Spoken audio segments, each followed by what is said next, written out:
Asia cup में आज का फातेह कौन? दुबई में मैदान सज गया। भारत ने टॉस जीतकर पाकिस्तान को बैटिंग की दावत दे दी। बाबर आजम कहते हैं बड़ा हदफ देने की कोशिश करेंगे।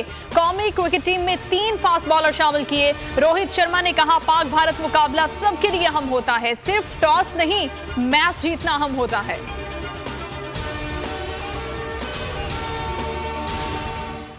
बोल न्यूज के senior anchor person Jamil Farooqui को 14 रोजा जुडिशियल रिमांड पर अडयाला जेल भेजने का हुक्म। इस्लामाबाद की डिस्ट्रिक्ट एंड सेशन कोर्ट ने महफूज फैसला सुना दिया। FIA की मजीद जिस्मानी रिमांड की इस्तदा मुस्तरद। जमील फारूकी के वकला कल दरखास्त जमानत दायर करेंगे। जमील फारूकी का कहना है कि अपने लिए आवाज उठाने पर शुक्रिया अदा करते हैं, इसी तरह बोलते रहेंगे। सैलाब ज़दा नौशहरा में पानी की सतह मजीद बुलंद हो गई। नकल मकानी करने वालों को वापस न जाने की हिदायत। 4 सद्दा भी पानी पानी, मजीद रैलों का खदशा। स्वात में भी सैलाब से बदतरीन तबाही। खैबर पख्तूनख्वा में तबाही के बाद नए रैले पंजाब पहुंच गए।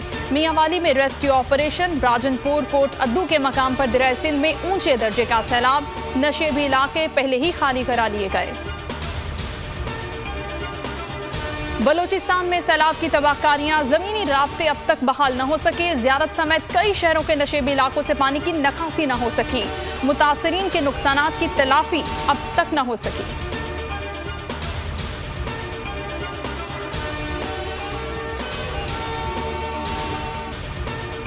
पाक फौज की इमदादी कार्रवाइयां जारी। कुमरात में भी 15 लोगों को बचा लिया गया। आर्मी चीफ आज सिंध के सैलाब से मुतासर इलाकों का दौरा करेंगे। ISPR के मुताबिक पाक फौज ने 212 रिलीफ कलेक्शन पॉइंट कायम कर दिए। पाकिस्तान आर्मी ने फ्लड रिलीफ एहतियात के लिए अकाउंट कायम कर दिया।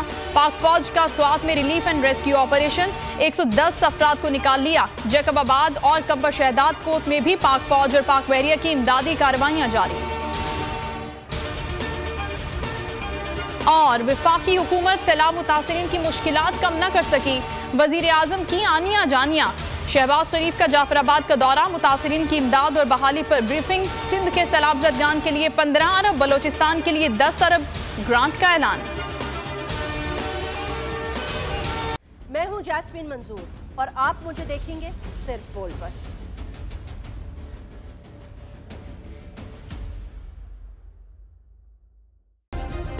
सब्सक्राइब करें और बेल दबाएं ताकि कोई खबर रह न जाए।